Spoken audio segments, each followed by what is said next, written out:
Hey, everybody, welcome back to Tavern Talks, episode 194. And tonight we have our wonderful friend Randall from Little Game Masters. Tonight, for those that don't know, myself and Jacob both have kids.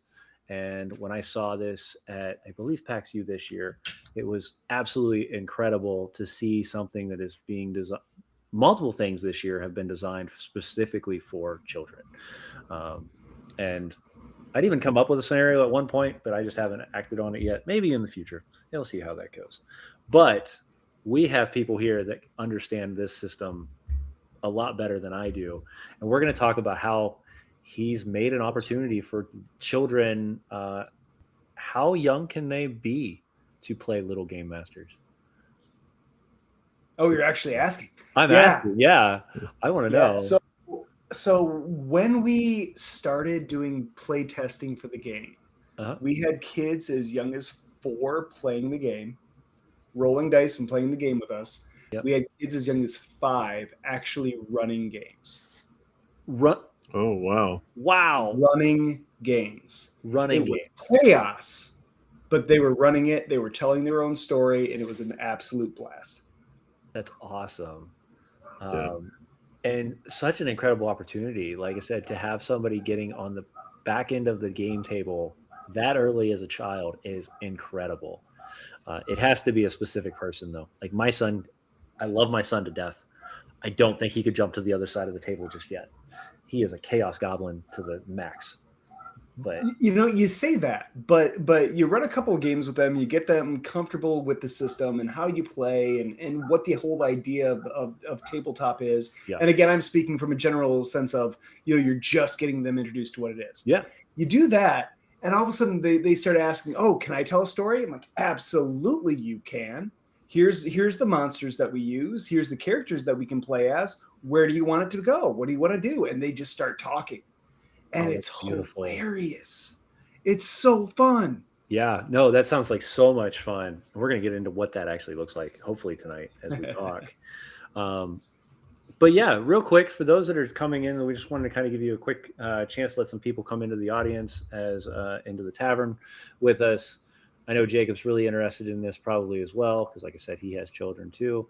This sounds right up my alley.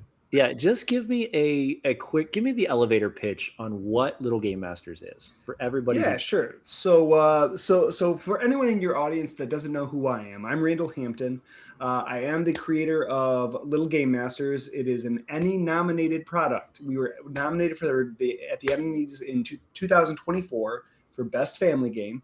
So we are super proud of that. It is a tabletop role-playing game built for kids. We say ages 5 and up. Now, when we say 5 and up, that's just a general idea of very basic ideas of math.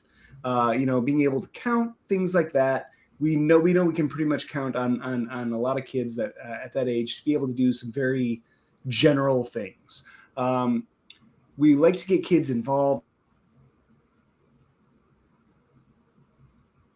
Uh-oh. What happened? Internet die. Is that me, or did he die, or did I lose both of us? It says we're still on air. Okay, really sorry about that, everybody. It looks like we lost. There he is. We have 12 pre-generated characters, so kids can come in, sit down right away, and start playing. For the kids that are old enough and can read through all of our combat actions and things like that, amazing. We love that. That's great. But for the younger kids, we illustrate our combat actions on our character cards as well. So kids can actually sit down, they can flip it over, they can point at one of the combat actions that's illustrated and say, I want to do this. I want to do that. Oh, okay. Hold on. Oh, let me grab the book. Let me grab some props here.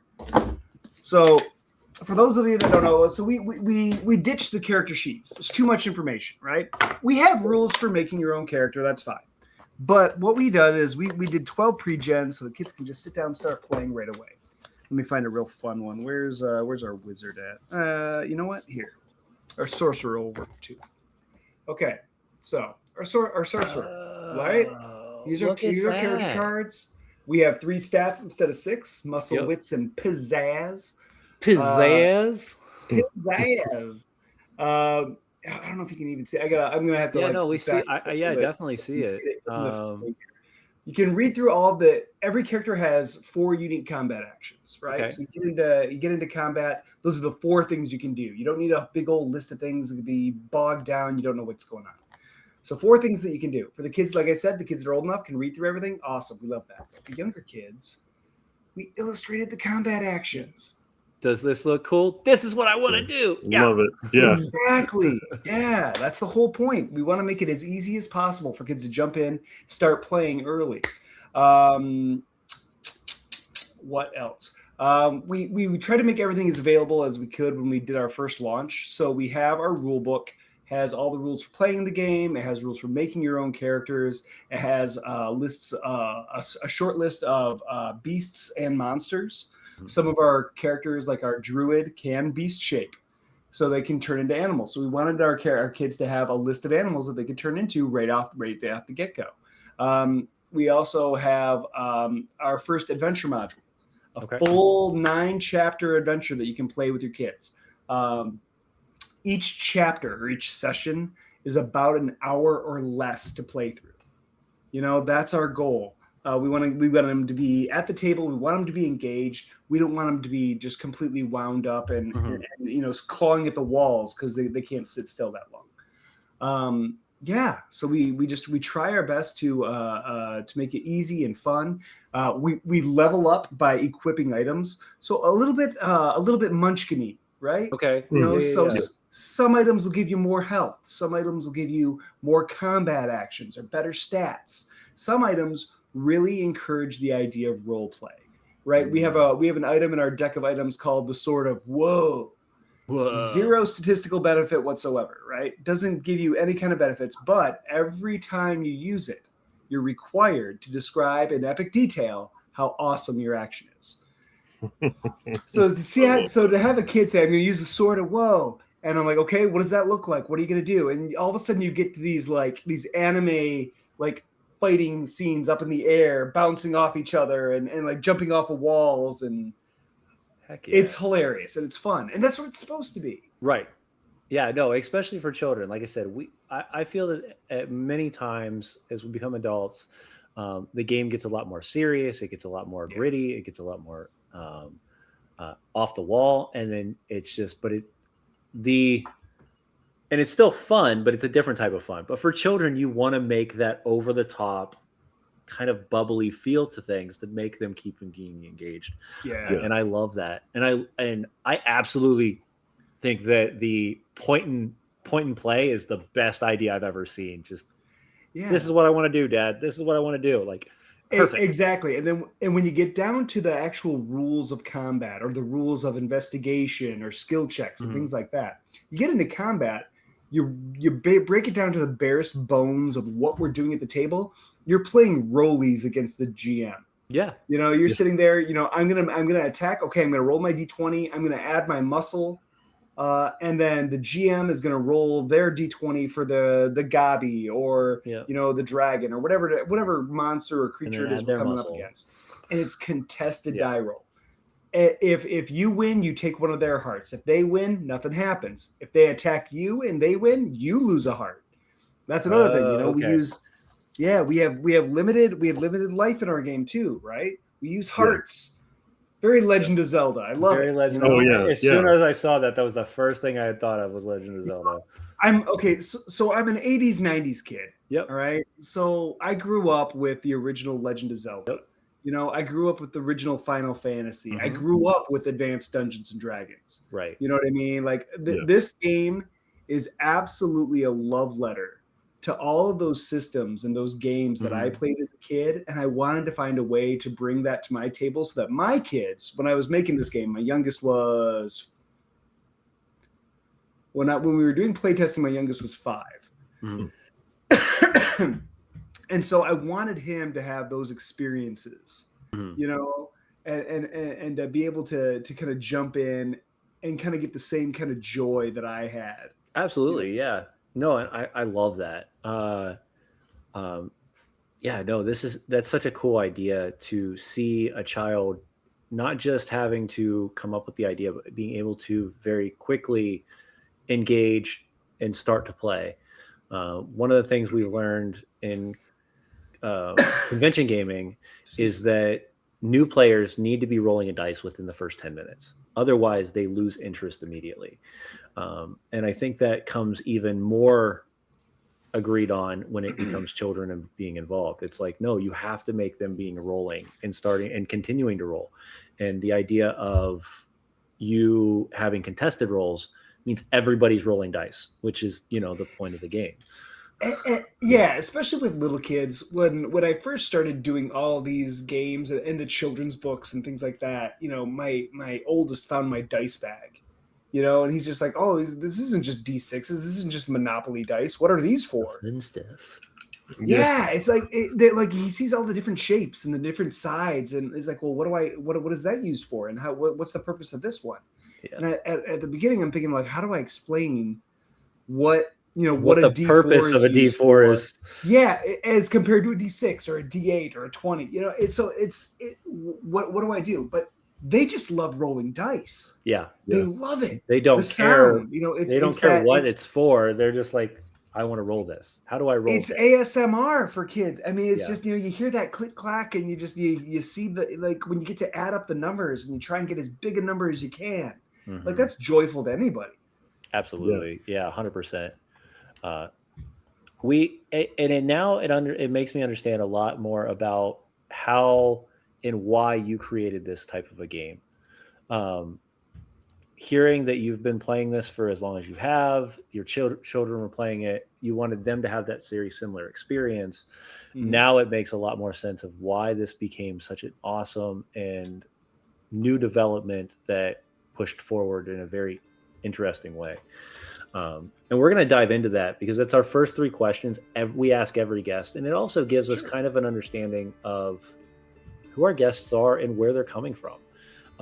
So what was your first experience with tabletop gaming? Oh, okay. So my very first experience was 2nd edition. Okay. When I was probably 7 years old. Okay. So 87, 86, 87, 88, somewhere in there. My aunt and my uncle, I was staying with my aunt and uncle. Me and my cousin we were really close. And I remember staying with them. And I was just looking through their little library that they had. And they had the 2nd edition monster manual in their library. And I was like, what's this? I looked through it. I started flipping through it. I'm like, this is awesome. There's so many monsters. I mean, I'm an artist by trade, so like when I see pictures of monsters and animals, things like that, I'm like, I've been drawing since I was 3, Oh, wow. So seeing all the art first off caught me, and then they're like, oh, it's a book about storytelling. I'm like, tell me more. And I vividly remember not even doing a character sheet, but like they were driving me home. It was like a half hour, 40-minute drive from their house to my parents' house. And they were driving me home, and they were we had like a little like theater of the mind session in the car. Okay. And they and that was my first like real dive into it. Okay. After that is when I sat down with a couple of my real good friends in middle school, high school, and we had campaigns that went for years. Yeah. And that's when I just fell in love with the whole concept. Yeah, and I adore people like this, and I'm slightly jealous because it took me until high school to even know that there was a gaming system out there that did stuff like this. The small town I lived in, nobody played, or if they did, it, as you would say back in those days, was very quiet. So if you didn't know the person playing, or they weren't willing to share with you that they're playing, you had no idea. Yep. And I think that's funny because now that I'm so very vocal about what I do in this space, I've had people from high school and middle school message me like, dude, I've been playing, like we played when we were kids. And I was like, Nobody invited me. Why didn't you tell me? You're like, why couldn't I sit at that table? You're like, hold on, let me mark you off the list. We're Yeah. never talking again. Nope, not you anymore. You've ruined that lifestyle. But no, and I think it's very interesting that nowadays it is a much more open conversation. It is a much more openly invited thing to do. And then so cool to be able to now have people like yourself and a few others that we've worked with before that are making it for kids. You know, we tried to figure this out in second and third edition as kids, and we were like, there's a lot of rules in this and it's very difficult to understand.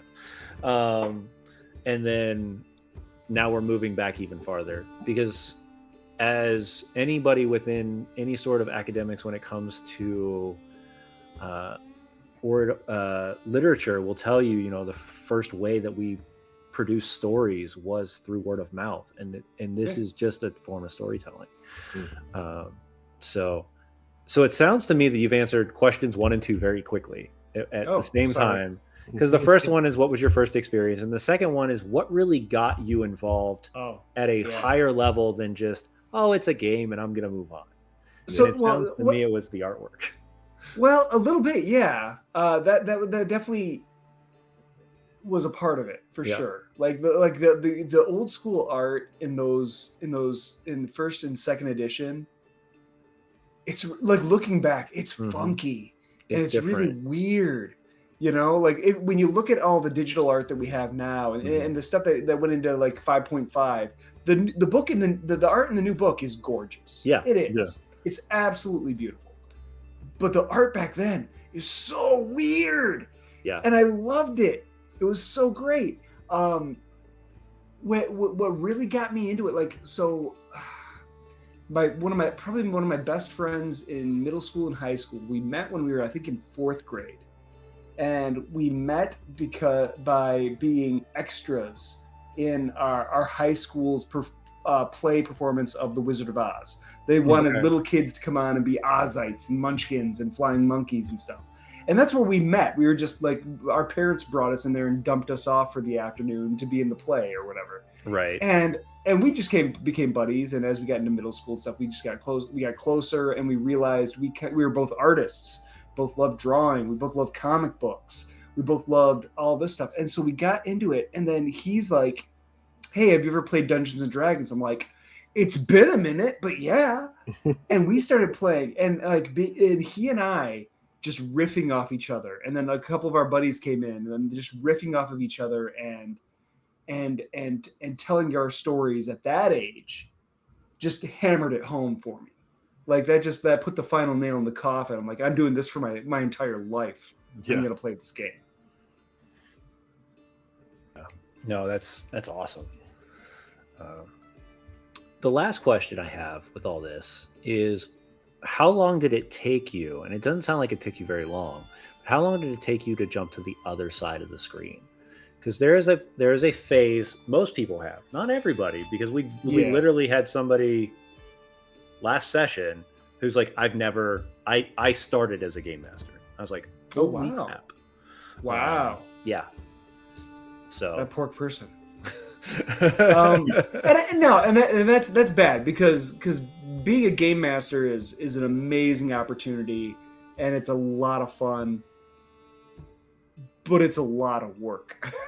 It's a lot of toil.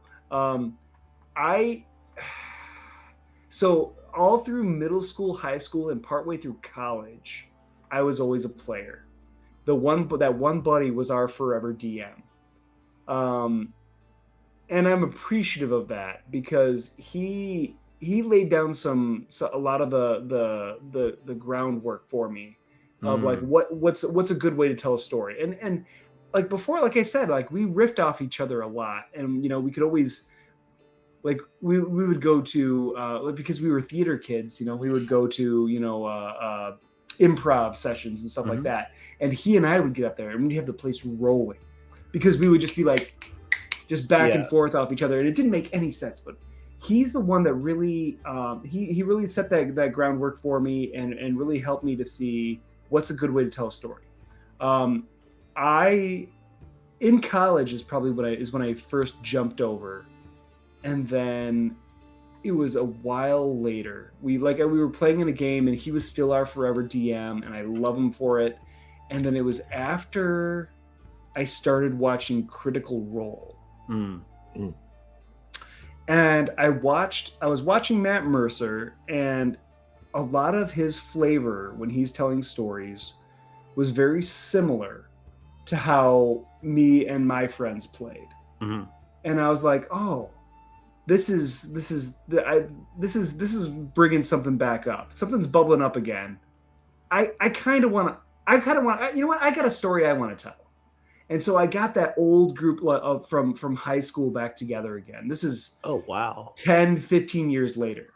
That's awesome. And that same group of people got back together and sat at the table, and I was like, hey, I want to be the game master this time. I want to run a game.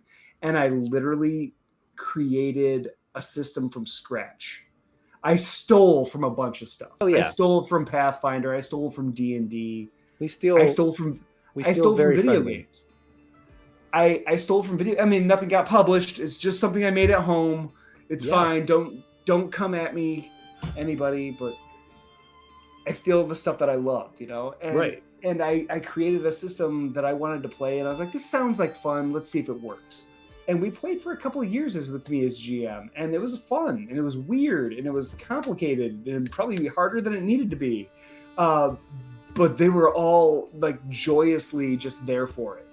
Yeah. And they wanted to try something new, and they wanted to see what would happen with it. And then as we played, I was like, okay, that doesn't work. Let's take that out. Let's put this in. And they're like, oh yeah, absolutely. You know, and it grew and it grew. And, you know, once I get through a couple of the little game master systems, will I move towards some adult stuff? Maybe. Who knows? I'd love to. Right. You know, I want to keep making games, so we'll see. But, so I'm really curious, because this is such an awesome opportunity here to ask this question, is what did it feel like coming back to the table with the exact same people that you played with as a kid as an adult? Yeah. What was that experience? Because that has to be so cool. Nothing changed. It was riding a bike. Like it was, you know, when people say I've heard some people say, when you sit down with your friends at a table to play a game of D&D, what's your number one goal? And a lot of people, I've heard some people say, my number one goal is to make my friends laugh. You know what I mean? Yeah. Like, you want to tell a good story. You want to enjoy yourself. You want to have, you know, that moment where you and your characters do something. And you know, maybe you're an RP person, maybe you're a combat person. You want to have fun at the table. You want to make people laugh. We never have a problem making each other laugh. Yeah. So when we sit down, you know, it's always, you know, that great experience of riffing off each other and terrible puns and just, you know, getting way too sidetracked away from the actual game. Yeah. So it was absolutely like riding a bike. It was like nothing changed at all. And we've actually, since we got back together again, we've actually continued playing still. And we started playing another game that's another completely different system. What is it called? Iron Sworn, Iron Forged. What are those? I have it back here somewhere. I don't know. It's a great little game because it's all about RP and it's all about telling the story. There is no game master. You work together to collectively create the world that you're living in and stuff like that. Do you know what I'm talking about? I can't remember the name of it off the top of my head. I know what you're talking about, and I don't know. I don't think it's in. I think it's in a box somewhere at the moment. So it's a great game. It's a great game. I love it. But yeah, and so we've continued on, and we're still getting together and playing with one another, and it's a blessing, and you know, it's one of those things where I hope. Is it Iron Sworn Starforged? That's it. Yeah. That's the one. Okay. And I remember specifically asking for the Starforged one because I wanted to play a Mass Effect game, but there isn't one. So I was like, I want to play Mass Effect, but it'd be an RPG that we play at a table. And they're like, I think I got something. Yeah, no, there's a couple of these coming out. So that's not the one I was thinking of. I have another one that's laying around here, Emberwind, something like that. But it's another one like that where there is no GM. It tells that you all are playing at the same time. You're all telling the same story. It's all that collective storytelling and yep. just working together and making something up together. Yeah. But no, that's awesome. And it's crazy to think that when you came back when you first decided to step into the table, it wasn't with a new player group. It was with the same boys that you've been playing with, or that you played with for so many years before. The nice thing about it was that it was obviously a very comfortable situation. Yeah. So I didn't have to worry about that. And it is a very forgiving situation. Mm-hmm. And going into it with a brand new system that I made up, like pulled out of my wherever, and threw it down on paper and just like, all right, let's try this and let's go. They were unbelievably gracious with their response to it. And some of it was really fun.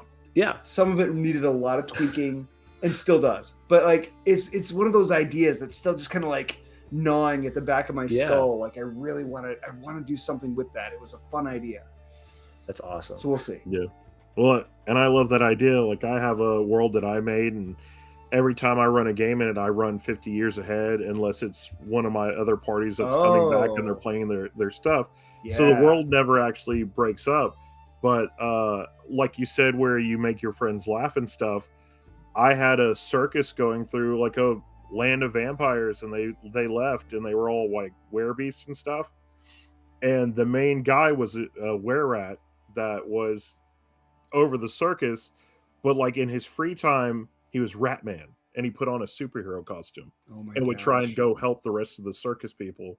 And you're like, everybody's like, we know exactly who this is, but we try and let him believe that he's a superhero.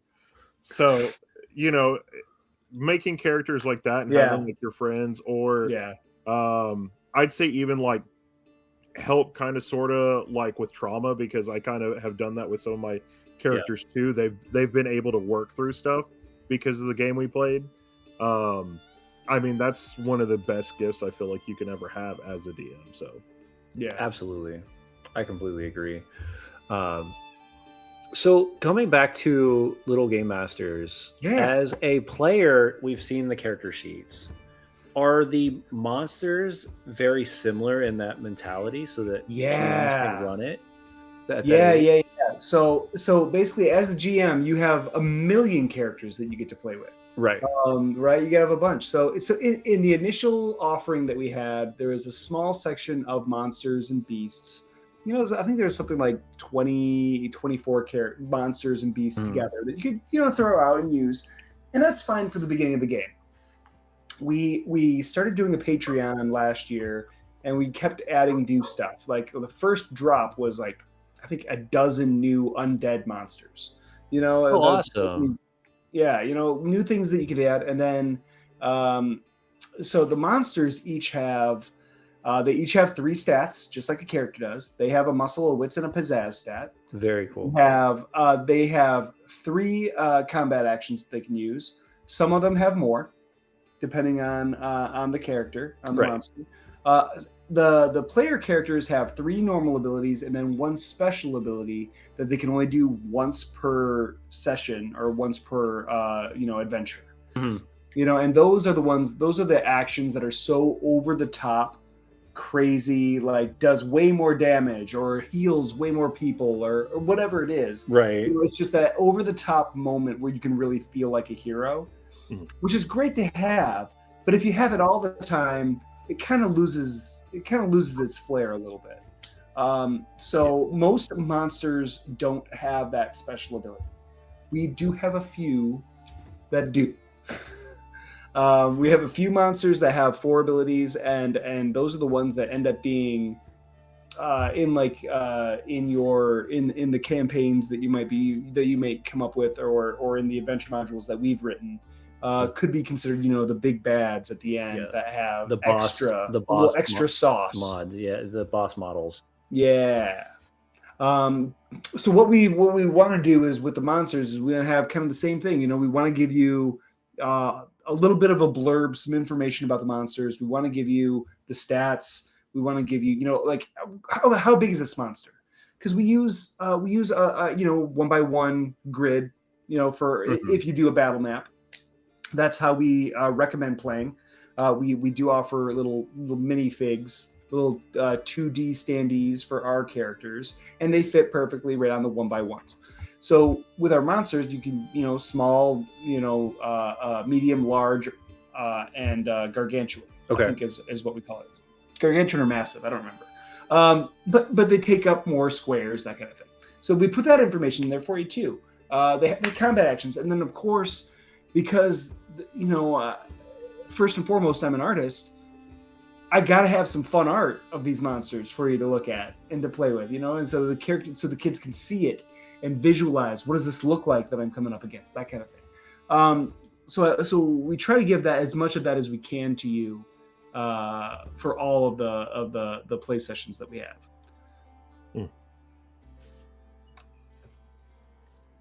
How many play sessions do you currently have up? Or I guess chapters? So we have the first full adventure module, the Frozen Tower, that was released with the rule book and everything else at publication. We released that with it, and right now, currently, we are doing our second adventure module through our Patreon. You can go onto the Patreon and you can download each chapter. We've been releasing a chapter a month for the last 6-7 months now. Oh wow! Here in May, the final chapter of the second adventure will be done, and that'll be going out in May. And if you join the Patreon in May, you can literally get all 8 chapters and download them, and you can run through a whole other adventure. The second adventure is called a nasty bog, a chaotic witch, and a sourdough with perfect pitch. I love that. It's nothing but whimsy and silliness and a lot of fun. What? Because I'm hearing this a lot from you in this conversation. What made you develop this? Like, we haven't really talked about that. So everything started with the children's books. Okay. So I was originally the author and illustrator of the Little Game Master series of children's books. Okay. Quite literally Dr. Seuss meets Dungeons and Dragons. They are children's picture books. Sit down with your kids at night, bedtime stories, that kind of thing. All about a group of friends that sit down at a table, make characters, go on their first adventure, that kind of thing. And then the second book of Bards and Bullies came out, and the adventure continued. So people were coming to these conventions, they saw these books, and they're like, "Oh, this is great. Is this a game I can play with my kids?" And I was like, "Oh, no, it's not. These are just children's books." But when I did the Kickstarter for the second book, the Kickstarter ran February to March of 2020. Yep. March of 2020, something happened in the United States. Yep. Everything shut down. So in the middle of our Kickstarter campaign, everyone was basically stuck at home. Right. And couldn't go anywhere, couldn't do anything. And I had all these people that had backed the children's book, and they were excited about that. And so while we were finishing up production and getting that printed, I decided to do a small PDF rule set so that parents could play with their kids. It was rough. But I had a proof of concept. Right. I think I still, somewhere around here, I still have the original character cards that I made. Yeah. And, but it was all about finding a way to get these parents who were literally trapped in their homes. Yeah, with their kids. An opportunity to play with their kids. Yeah. Something new to do. So anybody that backed the Kickstarter, I sent out a PDF and I said, "Hey, I don't know if this is going to be worth a damn to any of you, but let's try it. Here's some bones. Let's build something." And I got some feedback, and people were like, "Oh, this is really cute. This is a fun idea." Yeah. And then a year or two later, I really started putting together the pieces and taking what I already had and just, putting some meat on the bones, and fleshing it out and then play testing it and realizing, okay, that's way too overpowered. We can't let that happen. Let's reel that back in a little bit. And then it grew from there, and it grew and it grew. And I knew that I wanted it to be a super rules light game that anybody could sit down and play.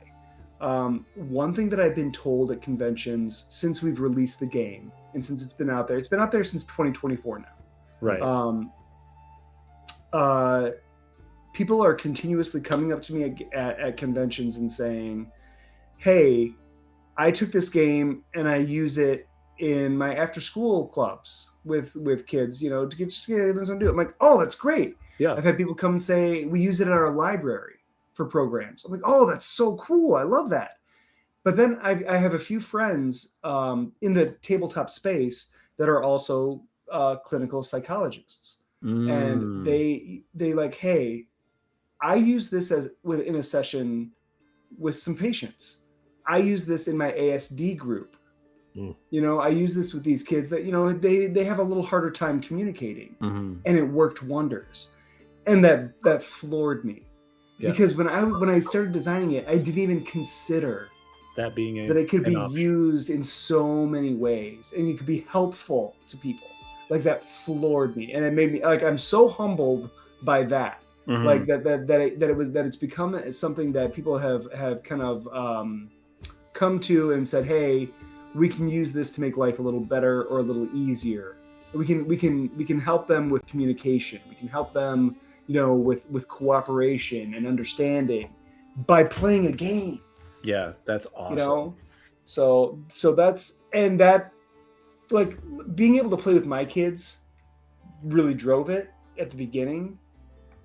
Realizing that it's something that can help way more than just getting kids playing games, right, is making me do more work now. It's like, I can't imagine what that drive feels like at this point. Yeah, like it has to be almost intense. It's fun. It's overwhelming at times because I'm a production company of one. Right. I do all of the art in these books. I've had help with layout. I do 95% of the writing. The other 5% is, I telling me, no, that's not English. I will give credit where credit's due. In our first adventure module, we had some amazing people from the TTRPG community come on and guest write some of our chapters.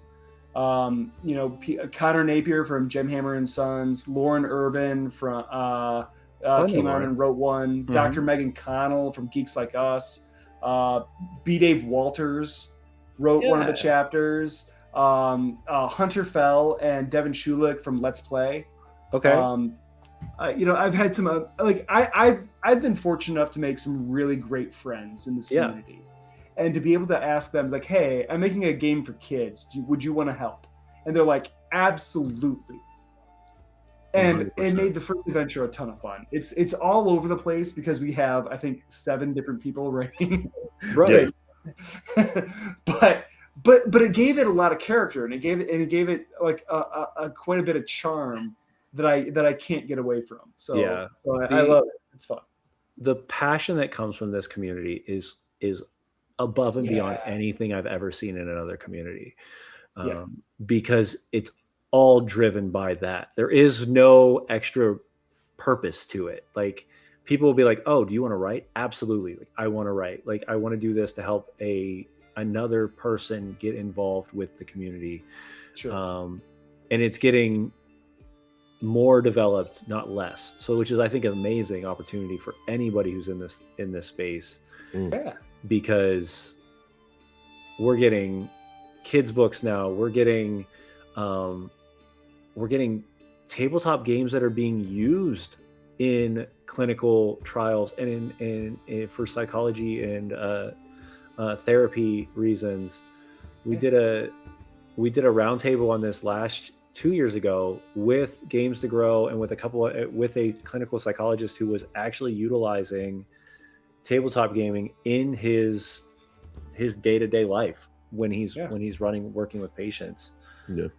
If Adam Johns, one of the founders of Game to Grow, was actually one of the guys that helped me when I was really getting down to the nitty-gritty for this game. Mm-hmm. He came in and he was like, hey, do you want some help, like, balancing stuff and figuring out where things go and sit? And I'm like, Absolutely. Sign me up. I don't even have to, I couldn't say yes fast enough. Right. So again, he was a friend that I had made through just being a part of the community and working with people and doing art for people and things like that. But just talking with him about it and showing him my ideas, he's like, that's a fantastic idea. Yeah. That's great. You should absolutely do that. Here, this is what I think about this. And I literally would send him, and he's credited in the books as being one of the designers, like he absolutely helped with fleshing things out. And he gave me the huge boost that I needed to be able to continue on. Like, I learned so much from the people that I collaborated with in the first few steps that it helped me to take this and push it to the next level. Right.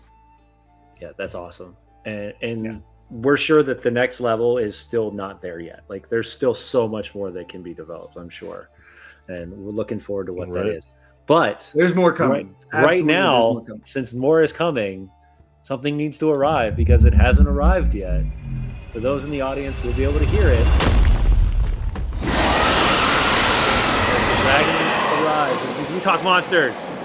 Let's talk monsters. Right, let's talk monsters. This is great. This is perfect. One of my favorite things we've loved to do this season. Every season we pick a new topic that we kind of focus on. Last year was game mastering tips and tricks and things like that. The year before that was telling a story as a character every night. This one's all about monsters. So every guest comes in with their favorite or their most excited monster. And we kind of break it down in a way that, like, last week was incredible. We were coming up with ideas of how to use a monster that everybody's going, I never thought about that. Like, what? You put three people in a brain trust together on one monster and you're like, what can we come up with? And then the audience on top of it adds to the puzzle. So it's great. What monster are we talking about tonight? That's the question. I feel bad because in the promo stuff or in the questionnaire that you sent me, I put down 2. Okay. And I can justify it. The first one everyone can relate to because it's very D&D centric and it's very tabletop centric and it's just nostalgic for me. It goes back to that first time I really dug in and just bit into playing the game. I loved fighting dragons. As a GM, it's totally different. I love using dragons. Yeah.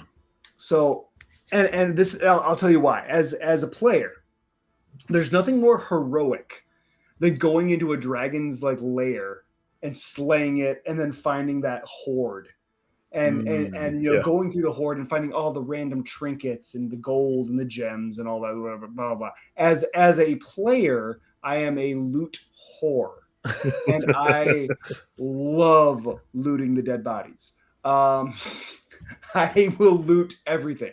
But like, there's just so much. There's this scale to fighting against a dragon that I love. And again, depending on who your game master is, you can do really cool things when you're in combat. Like, I remember, gosh, when we were in middle school, high school, we always did theater of the mind.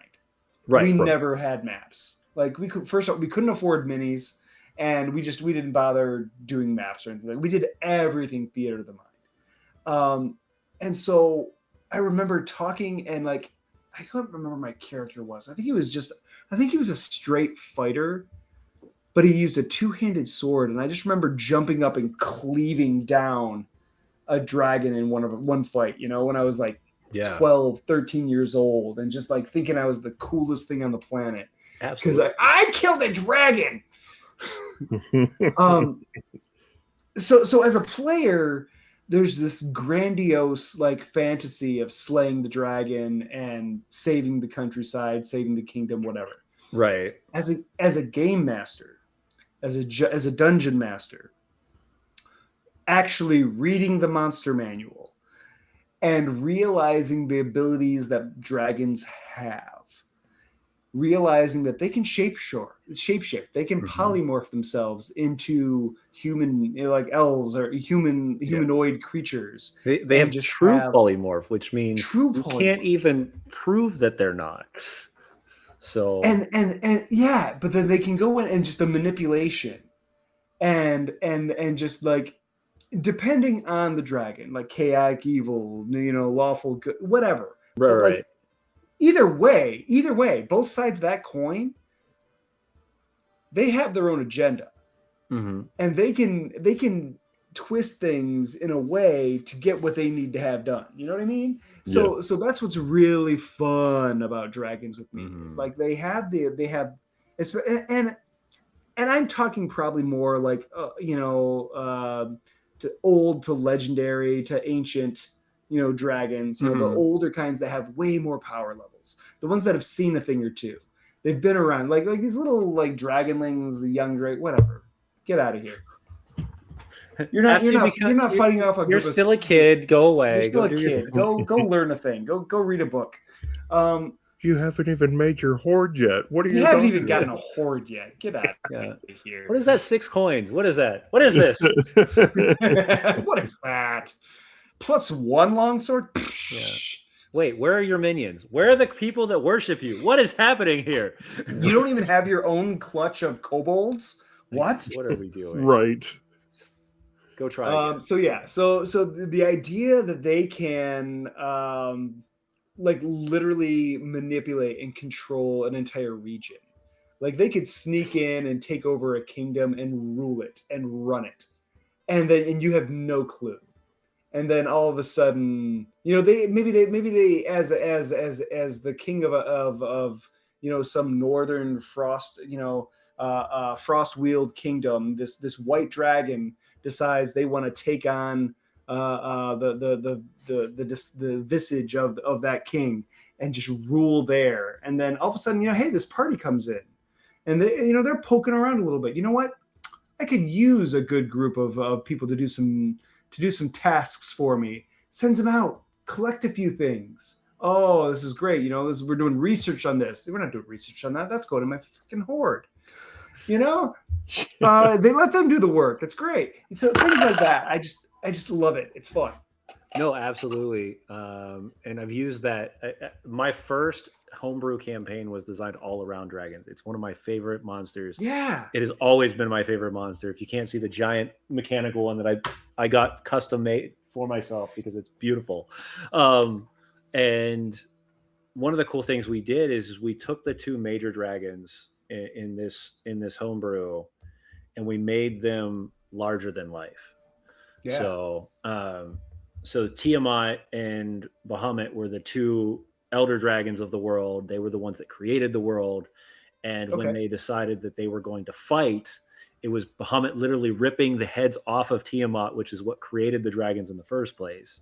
And each one of those dragons then took a human form to create their own kingdoms, and each kingdom was fighting against each other, similar to how you would at the Game of Thrones. But we all knew that there was only supposed to be 1 dragon of each color because they were based off of this. Yeah. A player of mine went on a very bad acid trip in a mushroom in a myconid colony, finding out that there was an older coral dragon that was being used as a symbiote for them. And he opened his eyes to like, oh no, there's dragons everywhere. These dragons are producing and planting and growing. And everybody goes, and this was like session, I don't know, like 30, 40. Like we've been playing for like a year and a half. And then all of a sudden this new change in the entire ecosystem changes. And they're like, sure. What do you mean? Like, wait, who have we talked to that was a dragon? Like, so it was easy to then start planting, like you said, those usurper type characters. Yeah. I see. It's fun. Like, and especially if you love those political kind of stories, those Game of Thrones-esque kind of high political things, placing them in there, it's just like they can be an absolute total horrible person, horrible ruler doing that thing, and then throw in that twist. Oh yeah, they're actually a dragon. Yeah. Here's a fun one because you had mentioned it. Take an ancient white dragon who takes over a frost giant's place. Oh yeah. So when they goes and sees they go to try to kill the frost giants and then find out that the king of the frost giants is actually an ancient white dragon, and they go, oh, Like, Come uh-oh. again. Come again. Excuse me. Let me go back to the front door. I'll knock this time. I'll knock this time. I've always loved playing. This is not where I park my I've car. always loved using dragons. I remember I did a couple of one shots. I did one at PAX Unplugged 7 years ago, something like that. Like back in, I think it was 2019. Okay. Had a great group of players come and sit down with me and play. And I remember at the whole point of it was there was basically a heist kind of thing, sneaking into this big lord's vault and trying to just grab this one thing. This guy wanted his family heirloom mirror back, and this mirror had like this ornate, like 5-sided snowflake looking thing on the back of it. He's like, it's a silver mirror. It's beautiful. It's important to me. It's my family. This Duke is a jerk and he took it from me as a tax. I really want it back. And we're like, yeah, screw that guy. We're going to go get it back for you. And we went in there, we got it back. And there was other things that great magic items that I made up that they got. Like one of them was a set of armor that reacted to the types of dragons that you were around. Oh, nice. And so like it was scale mail and the scales changed color so that it was effective against that type of dragon. Right? That's like a legendary artifact kind of armor. But it was really cool and it was fun for the story point because when they got back and they delivered the mirror to the guy, he says, all right, thank you, here's your pay, go away. And they just went out and they sat on the stoop and like, well, that was abrupt. And then all of a sudden, you like as they're leaving, they hear him say, can you hear me, my mistress? And then they look at the woman, the girl that was wearing the scale armor, and it changed. It went red, black, white, blue, green, red, white, black, blue, green. And it just changed rapidly. And that was where we ended the session. Oh, man. Queen of Dragons. It was so fun. Run. Yeah, it was so fun, though. So like things like that. Like I love it. Yeah, absolutely. No, this is why we talk about these monsters in this show this year, is that we're coming up with so many cool ways to utilize the monsters that we have. Jacob, what's a cool way you've used the dragon? Also, audience, what's a cool way you've used the dragon? Let us know in the chat room. It's something. Well, I haven't written. I haven't gotten to do it yet, but mine is actually based off of the miniatures, so you can't really see that one. There's another one somewhere. Yeah. But when I started like getting the dragons, because I have a whole shelf that has all my dragons on it. Yeah, sure. I started realizing like, hey, there's not that many Dracoliches. There's a black one and a blue one. Hey, there's not that many Shadow Dragons. There's a blue one. There's all this. So I had made this big storyline that you start out and it's a regular blue dragon, an adult blue dragon that you have to go in, you fight, you figure out the horde, and the party gets them pretty much messed up. And as this thing is starting to fly away, they were going to be able to basically do the final hit. But as he does that, a big chasm opens up and he falls into the Underdark, turning him into a shadow dragon. Yeah. Okay. And then for there, he comes back and they actually go into the Underdark. They fight him. They do all this other stuff. And again, they get him to the last thing. He dies. And he's like, I'm not done yet. I won't.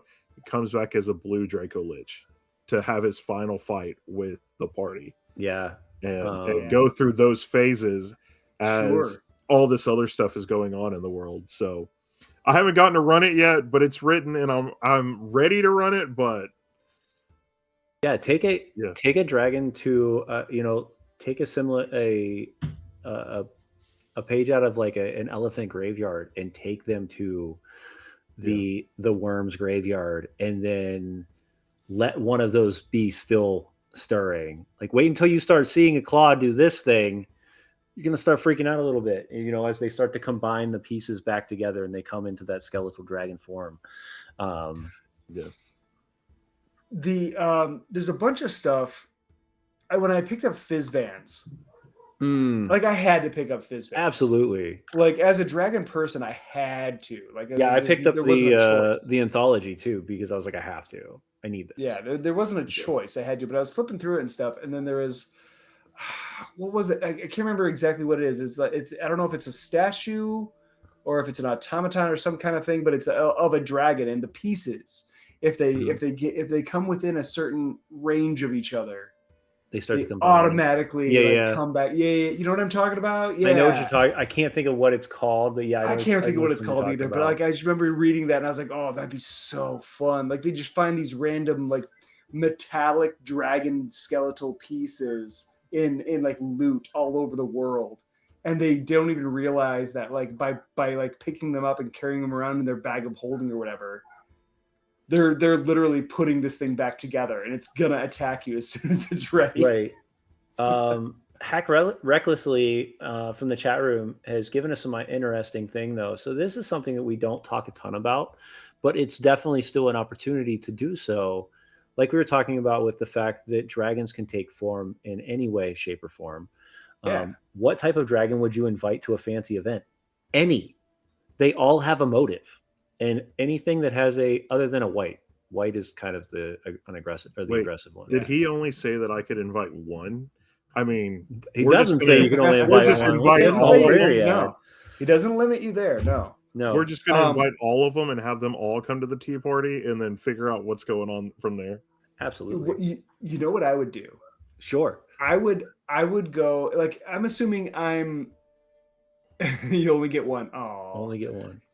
Okay. I'm going to assume that I'm a guest at this party, and I'm going to make a couple assumptions based on what he said. It's a very fancy dinner. Like, maybe I'm going up to the castle for a feast or something, or a lord's house or something. Mm-hmm. I'm going to guess that I'm a guest. Maybe I don't like them so much. Maybe I just think they're kind of a toolbox. I'm inviting a copper dragon. Copper dragons love to start shit. Copper dragons are pranksters.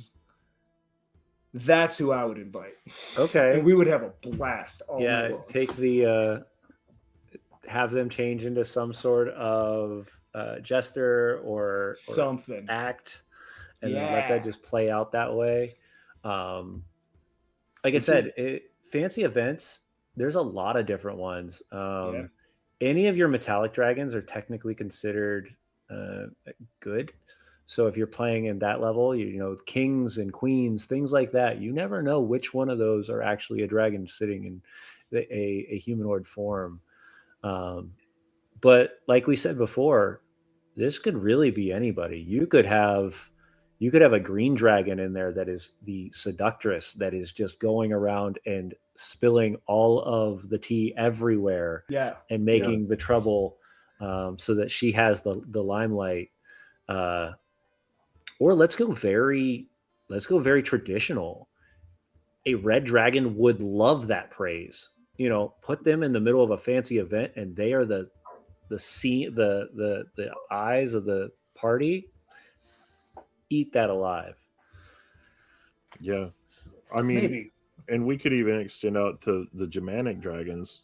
The gem dragons. Yeah, I mean, sky's the limit. One thing that I will say, though, in this conversation that I really hate on the whole aspect of dragons is where, like, in the older editions, we lost some of them, because we did used to have brown dragons and pink dragons and orange dragons, and we had all these other colors that, yes, they were considered the chromatics, but we just kind of lost them over time because, well, this one's not exactly what we picture to be different for a dragon or something like that. So sure. Well, I think that's a big loss that we got. I think it's a loss, but I also think it just allows you to reflavor the ones that we currently have as similar. Because like a red dragon doesn't have to be, you know, the same red that you see on Randall's shirt. It can be a deep red, or it can be a pink, or it can be, and you can base that then on more of the personality of how maybe aggressive they are taking into their dominance. That's an interesting point.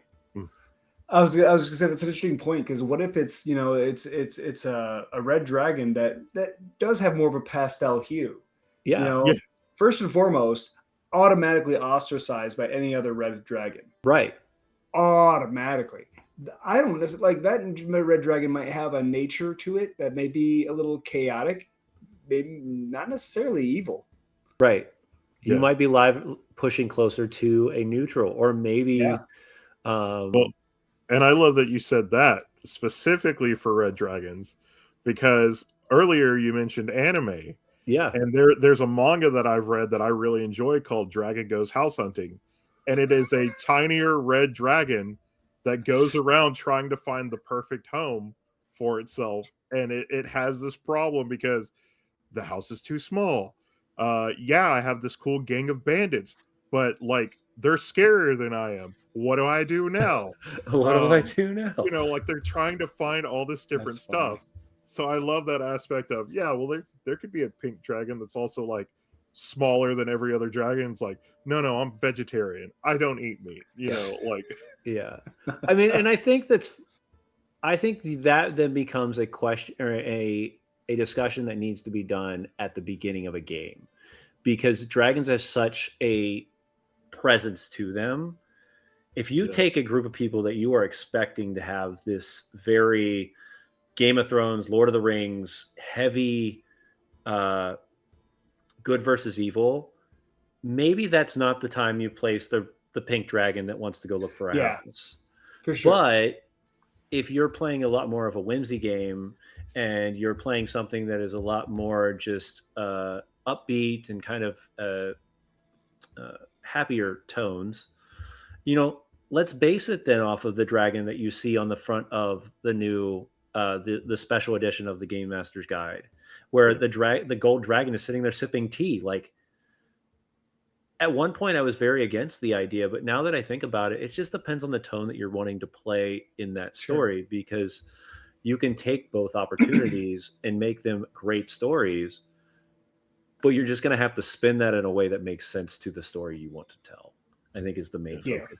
But dragons are so versatile that you can do that. Like, you're not going to see, I mean, you can see, of course, but there are certain creatures that they don't feel quite right playing as a whimsy, like, cheery character. And then there's others that work both directions. So that's all. These, like I said, this has been so much fun to come up with these ideas that kind of just go off the wall. You know, we had the conversation of horde. What is a horde to a dragon? Well, whatever they want to collect, really. Yeah. So one of my favorite ones to do is a gold dragon who's a librarian. It's fantastic. Yeah, you know, ancient, you know, library in the middle of nowhere that you find out, and this person who seems to be ageless, and you're like, oh, that's why they're ageless, because they're a dragon. And just don't steal their books. Like, you can come and read whenever you want to. Don't take a book. You might die. Like, that's not gonna. What was it? Was it Avatar: The Last Airbender, where they went to the library in the middle of the desert, and they had to give information to get information. Yeah, that was with the owl, right? The owl. Yeah.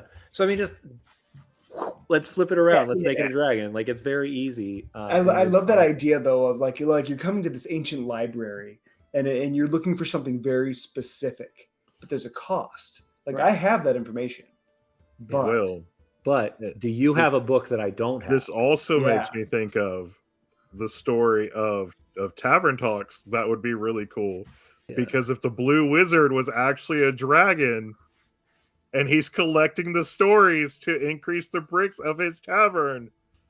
Well, the Blue Wizard is not the Tavern Keeper. It is a completely different character. Yeah.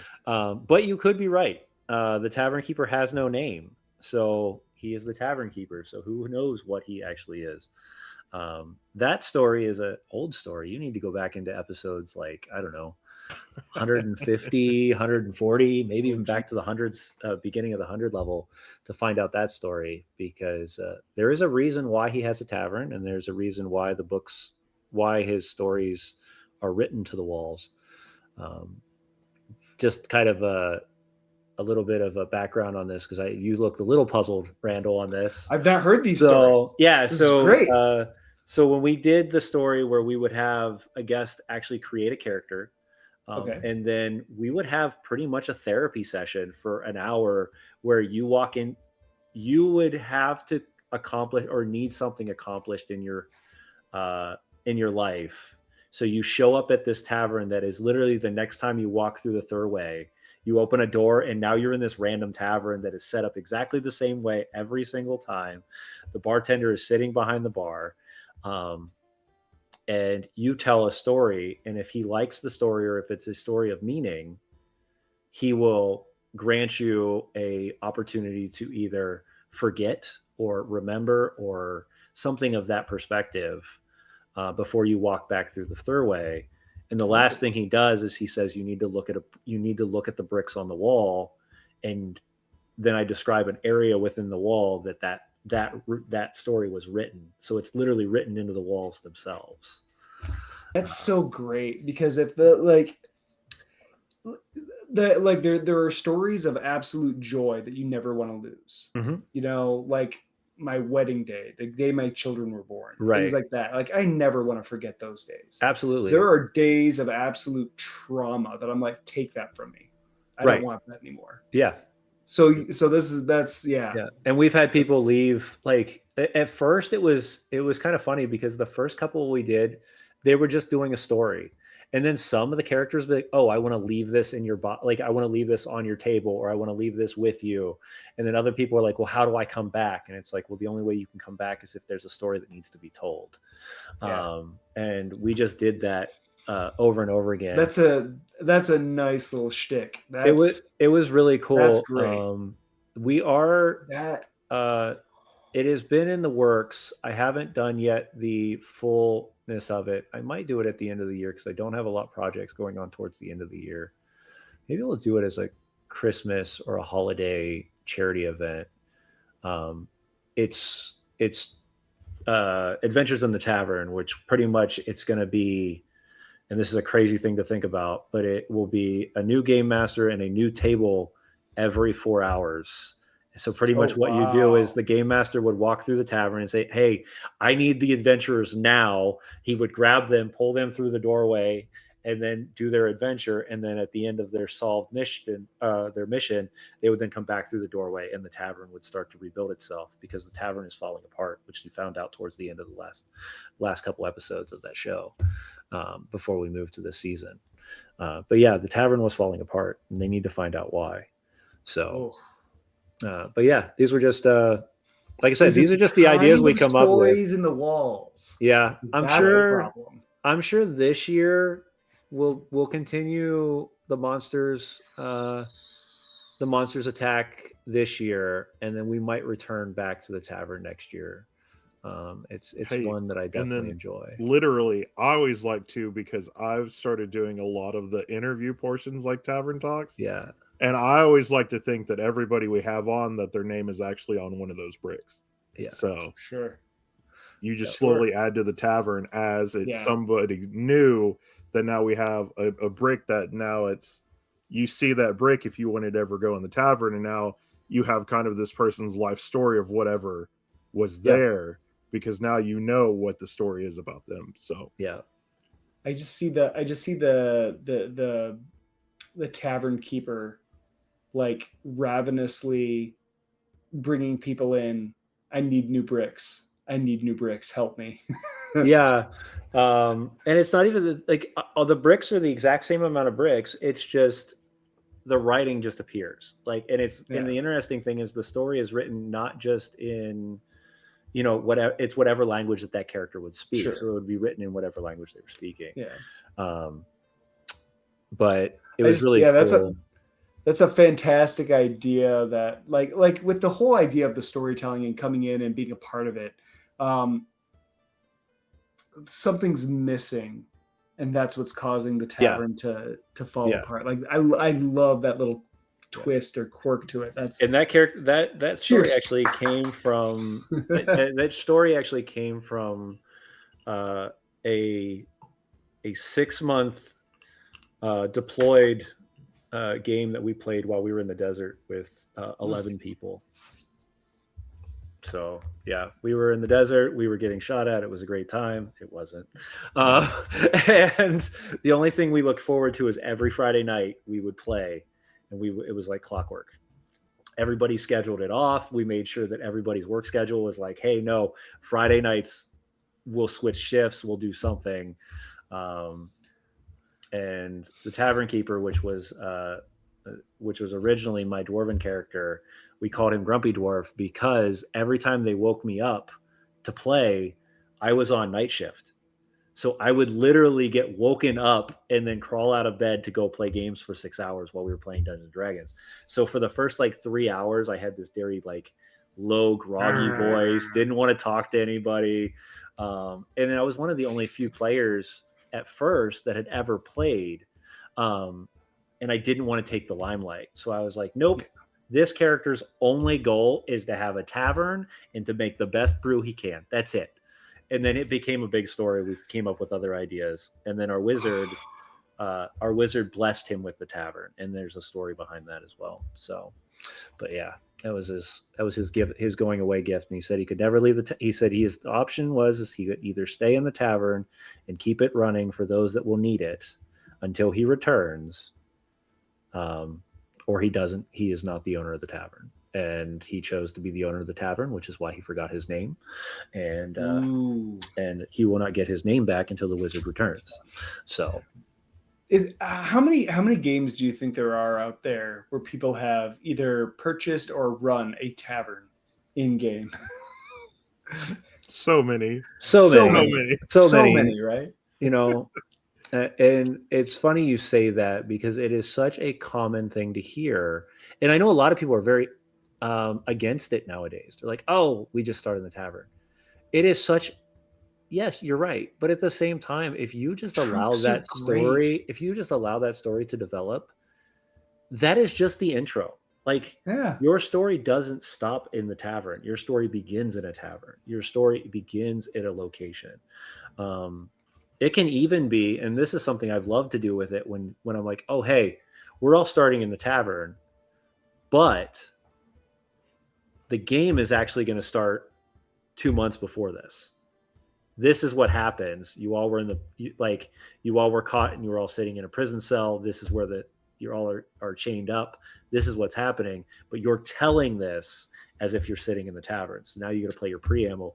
So everybody still can start in a tavern, but you got to find ways to make it feel different each time. Yeah.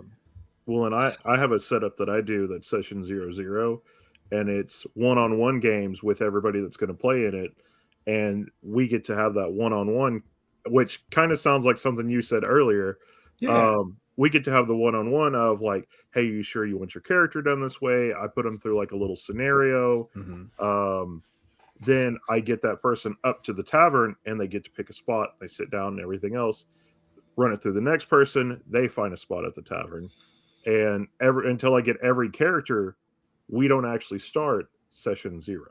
Right. And that comes in and it's, you guys all started in a tavern. What are you doing at these places that you've picked? Yeah. So, yep. I'm going to tell one great anecdote about taverns. Sure. In one game that I was playing during COVID, during lockdown, we did a group of friends of mine. We did an online game, and we started playing. We were playing through everything, and we were having a good time. And at one point, we decided, you know what? We're stuck in this town. Let's start a tavern. At this point, all 4 or 5 of us, we all just loved craft beer, and we talk about that a lot. And we're like, oh, let's start a tavern. Some of the people that I game we're such nerds about certain things. One of the guys actually wrote a business plan for the tavern, a 24-page business plan that he actually gave to the lord of the city to get the loan to start the tavern. He sent a copy of this to all of us via email, knowing that none of us would read it all. Yeah. Knowing that none of us would read it. And what happens the first month that we actually collect revenue? The DM says, all right, yeah, guys, we've collected this much money, and it gets divvied up like this. All right, you get this much, and you, the person who wrote gets twice as much. And sure as shit, it is written in the document. Plan. That's a good player. That's a Like, sneaky I player. kid you not. Is Like, that the we're rogue? sitting there, and like the three of us are just kind of looking at him, and we're like, I can't even be mad. I can't even be mad about that. You didn't read it. It's not my fault. I didn't Good read job. through all of it to know. I did. Yeah. I absolutely didn't read through all that. Yeah. It's like the bylaws of things. You're like, I didn't read all No. these notes. Yes, I agree. Yes, I agree. Hit the answer. Go away. Yeah. Really. So before we continue, which I think it's not going to be very difficult to keep this rolling. We have entered happy hour. We're actually like 20 minutes past happy hour, which is awesome because it's been such a great conversation. But this is the opportunity for the audience. If you're still sitting around and you're having a great time, I hope you are. Ask your questions. Drop them in the chat room. We're going to answer them to the best of our ability, and we're gonna continue this up until about 10:30 our time, or Eastern Standard Time. But yeah, and then we're gonna call last call. But yeah, no, these tropes are interesting, and it's definitely something that I believe is maybe not something you use because I always have this problem where we're playing tabletop games, but then I now have a production that runs tabletop games, so it's like there's a difference because not everybody wants to play in a tavern. Yeah. But my friends love that shit. Like my friends Yeah. love to come back to the tavern. So it's funny how tropes get a little bit of a bad rap, but at the same time, like think about it, like dragons are a trope. right, They absolutely are. absolutely.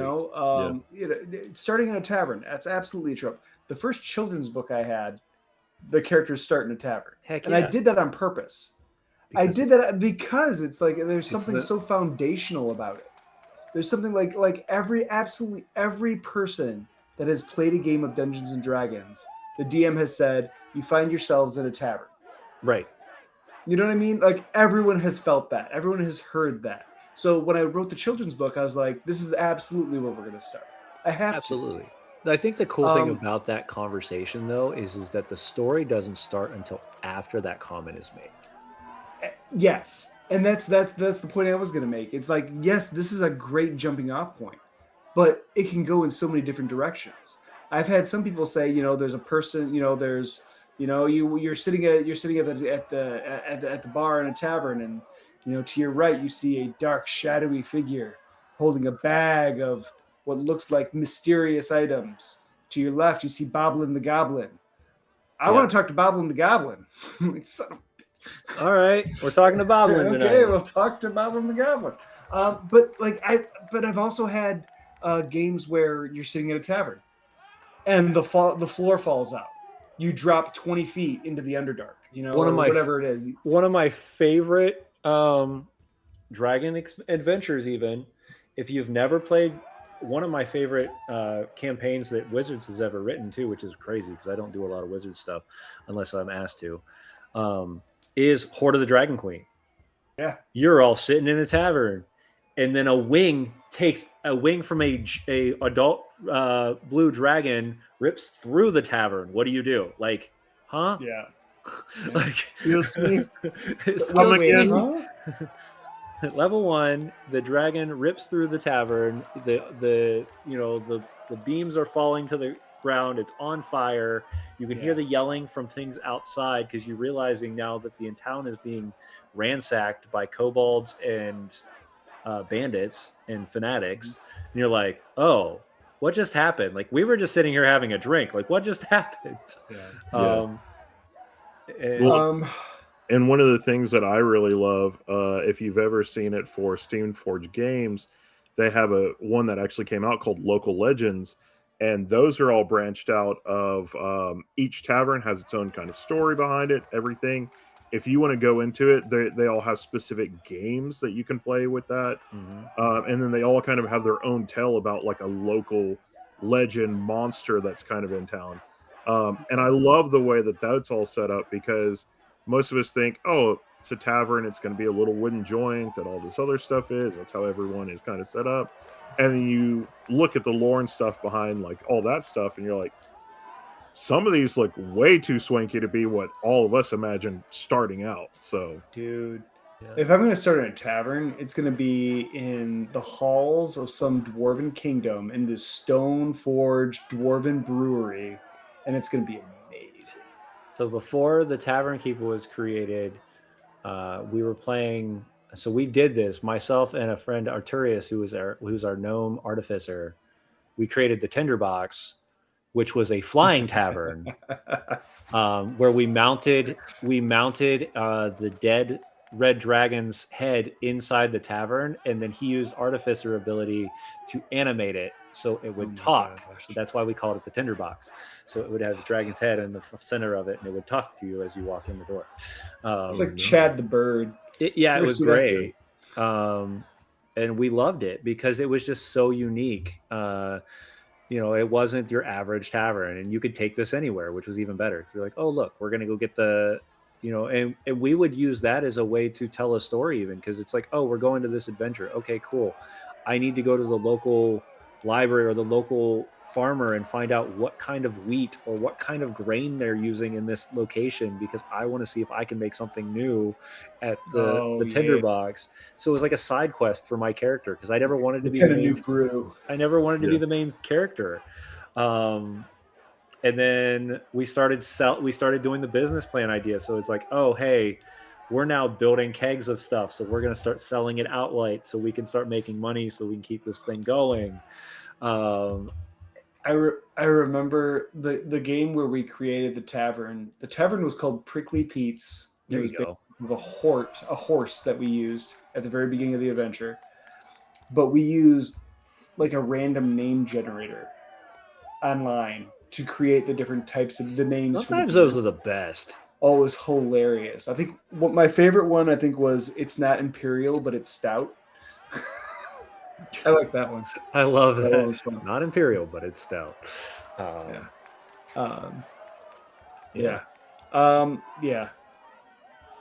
No, I really appreciated these conversations tonight, Randall. This has been a lot of fun to talk about. Not only, a child's book that you've been able to create that allows you to run these stories, but also to just reminisce about some of the things that we love about tabletop gaming. Yeah. And the different ways that you can use a dragon. Like, that was the coolest, one of the coolest things about this season is that right there. We came up with multiple ways, and hopefully it's something you take to your table. I can't wait for the moment where I get a message on Instagram or something, and you're like, hey, on episode so-and-so, we heard about this way the dragon is used. We tried it at our table and it was amazing. If you ever do that, you will make my week, like my month, probably, maybe my year. Who would know? Love to hear that. Because that would be awesome, because that's really what we designed Tavern Talks about so many years ago, is the idea that this is an interview show to help game masters and to help players become better at the table that they want to play at. Because it's not my table that you're playing at, unless you're here with me, but it's whoever's table you're with. And those are the ones you're trying to play at. Because Jacob plays with me, so it's like I can't say everybody isn't at the table. Sure. And I'm at a lot of conventions, so you could play with me. So, I'll jump in, absolutely. Let's go. Yeah. Oh, yeah, no, definitely. Anytime somebody says, hey, I've got a kid's adventure, like, let's come together. I am not a kid's DM. You can ask my own child. He's like, my dad burned my God's hand into my face. I was like, yes, I did. We play Shadow Dark, though, so it is much more dark. A little grimmer. A little grimmer. Yeah. You can go back probably like 3 episodes. I talk about this specific story like every couple episodes. Yeah. But he's he did it. He made his dad proud, though, because he took it like a champ. And that's what was the point. It showed me something that day. You showed me something, son. Good job. I was so proud of him, because I gave him the opportunity to take a consequence. He chose what his consequence was. He accepted it. And then I always give up anytime my players have a very traumatic thing happen to their character. At the end of that session, I will ask them, would you like to retire this character to the sunset? We will write an out story for it where they can go and they can live their old age, because they no longer want to be adventurers. Yeah. Because not everybody wants to adventure forever. Because what's the point? Like I have That's- all the gold I want. I have all the materials I want. I have my own castle. What do I want to do this for any longer?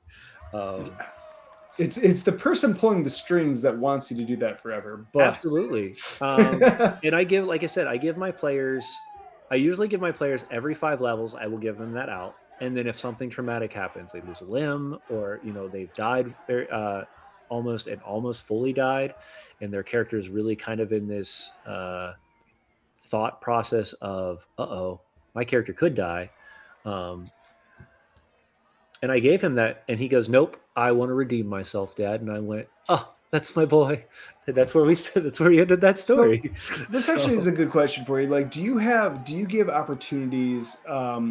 Say you're in a situation where a player's character is going to die in combat or something like that. Do you give them the opportunity to give their blaze of glory moment kind of thing, or their redeeming moment, or whatever you want to call it? I give them their last words usually. Okay. Where you get a chance to talk to the audience, or not the audience, but you get a chance to talk to your teammates before you fade away. If you're going that direction, normally what'll happen, because normally in combat, they have those 3 rounds, or how many ever rounds, depending on what system you're playing in. If they get to that last round, that's when they get their opportunity to have that final conversation. Yeah. The other thing I offer them is I offer them their choice. At the end of a combat, if you feel like if they have died, they are held on by a string, similar to how you would see things in like Greek mythology and stuff like that. And it is their choice, rather, if they want to return to their body or if they want to head to the afterlife. And it is their option only. I silence my other players on that. At that moment, I say, everybody's quiet. This is his moment. And I explain usually a story or a scene that is very reminiscent to the character that's being played. Sure. It could be something from their home life when they were growing up. It could be something of a scene that happened very early in the campaign. My son's was literally the week before we had played the episode session where he had died. The session before that is what we call a birthday session, where the entire session is focused around the birthday player.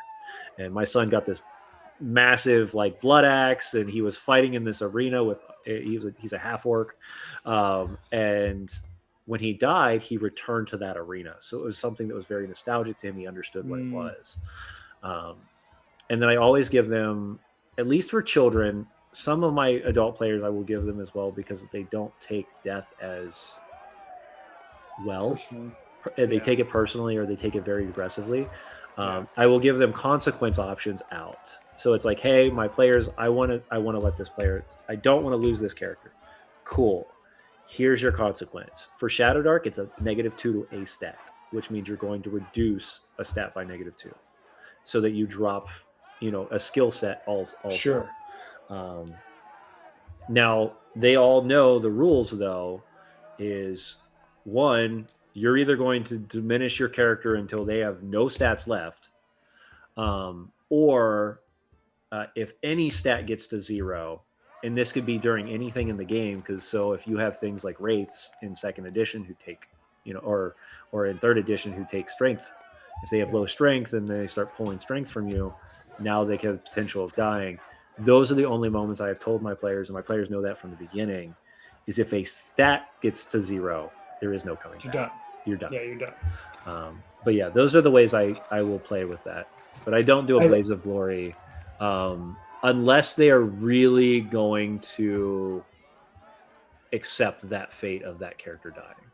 I always love the idea of giving that cinematic theatrical moment, and if make it mean something. Right. You know what I mean? Like, so if you're in a fight and it's getting dirty and it's getting just down to the just absolute grit, where everyone's in trouble and you've already failed 2 death saving throws. You know what? You could what would you do to save those around you, or what would you do to make this a better situation? Mm-hmm. And knowing that you're it's toast. You're burning that last death save to make sure that it's worthwhile. You know what I mean? Like that's kind of the mentality that I have with it. And like just to give as a GM, my job is to make sure that my players are having fun. Absolutely. And to let their characters do cool stuff. Right. You're heroic. 100%. Do heroic things. You know what I mean? So I just love giving them that opportunity, and to really like, especially in those moments when they're on death's door, they're giving their last breath, and all of a sudden there's just this, call it a gift from the divine, call it that primal surge, whatever it is. You find that energy to do that one last thing. What is it? Yeah. You know what I mean? And I'll almost always, depending on what it is, but I'll almost always make it a natural, like an automatic crit. Oh yeah, like, it's an automatic crit, max damage. You don't even have to roll the die. Nope. Yeah. Yeah, I've done that before. It's not very often I do that because, like I said, my players don't like to die. Right. But again, like that. But that's my point, though. It's like it's at a point in the story, and it's a moment where it makes it worthwhile, and it makes it mean something, and it gives it gravitas, and it gives it, like I said earlier, first and foremost, I'm an artist. Well, maybe first and foremost, I'm a storyteller. Yeah. You know what I mean? And that's really, you tell your stories through art. That's how it is. I want to tell good stories. Let's tell good stories, especially if I'm sitting at a table with a group of friends. Let's tell an amazing story. Yeah. Let's tell one that we're all going to remember. I still remember campaigns from when I was 12 years old, 30 years ago. Yeah. I still remember that stuff, and I still hang on to it because it meant something. It was fun. Absolutely. It is. There's something unique about how tabletop games can influence the core of a human being. Yeah. And it's a great way for us to end the evening tonight. I hate to be cutting it any shorter, but we're already past our time, which I'm perfectly okay with. However, I do need sleep tonight. But I will leave it at this, is that when you're in a dark place, or you're in a place where you don't want to be, and the only thing you can remember of that place is the adventures you told with your friends, there's something unique about that. 100%. Sure. And I don't remember what I did. You get to hold a candle. I light a candle, man. I have my actual. Oh, you get a candle this time? You didn't bring your mug? No, I still have the mug. You have to hold the candle. You just it was a really memorable moment. It was a really memorable. Yep. You have to hold a candle to it. So, what do you want to do? Do you want to light a candle, or do you want to curse the darkness? Let's light a candle. Right? We always light the candle because you never let the darkness show anymore. That is the shadow dark mentality. Darkness is not good. Anyway, this is Last Call. This is Tavern Talks here with our friend Randall over at Little Game Masters. It was a blast talking with you. Real quick, we're going to shout you out one last time on the internet. So tell us, how can they find you, Randall? Yeah, so you can always go to my website, randallhamptonart.com. Always information there. You can pick up Little Game Masters, the children's books, everything there. You can follow me on Instagram. You can follow me on Twitter, Blue Sky, all those things. It's either at Randall Hampton or at Randall_Hampton. Search for me for one of those and you'll find me. I want to point out one thing. We've got the game out now. We've got the adventure out now. We've got more adventures over on Patreon. We're doing another Kickstarter this year. Exciting. We're going to be doing our monster manual. Little Game Monsters is coming. We're starting with over 150 new monsters for you to play with. Awesome. So we got a lot of stuff going on. If you go over to the Patreon, become a free member, and you can go over to Patreon, look up Little Game Masters, become a free member, and you'll be up to date on any time anything drops. When we do the Kickstarter, we're going to be looking at doing more monsters, new characters to play as. We've got a bunch of those in mind. We've got the whole new adventure that you can play with your kids. We just want to give you more. We want to get the monster book out this year, and then starting next year, we're going to start developing Little Game Masters in space. So we get some sci-fi. Whole new rule set. Whole new rule set. We're going to keep growing. Awesome. Well, I look forward to it. I can't wait for the kids to play it as soon as we can get our hands on it. I know Jacob's in the same boat. I know he's been grinding that way as well. We're Tabletop Misfits. We do a lot of crazy things here at the here. Please check out all of our socials. It's the best way to find us. I'm going to drop our sponsors in the chat room, which is our wonderful friends over at Monument Studios. They do all of our music and all of our one-shot sounds. You can grab a code over there and you can get your 30% off or 3 months free. Our dice sponsor currently is Canadian Dice. You can grab our code off on either Discord or over here, and you get some 15% off over there. And then currently our apparel sponsor is DungeonGrandmaster.com. Jacob's rocking our shirt. I'm rocking the new achievement from Dungeon Crawler Carl, which is an awesome Kickstarter that just dropped.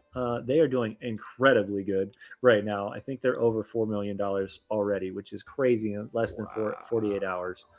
That's crazy. And last but not least, if you like to paint, which our painter tomorrow night will be on, Chuck is supposed to be returning back to the garage tonight or tomorrow night. You can get any paints, any minis over at Last Hope Printing. And they give us a whopping 40% off if you use our code. So please go get your stuff. It's awesome. Until then, this is Last Call. We'll see you guys all next week for another episode of Tavern Talks. Have a good night. Stick around while we raid some friends.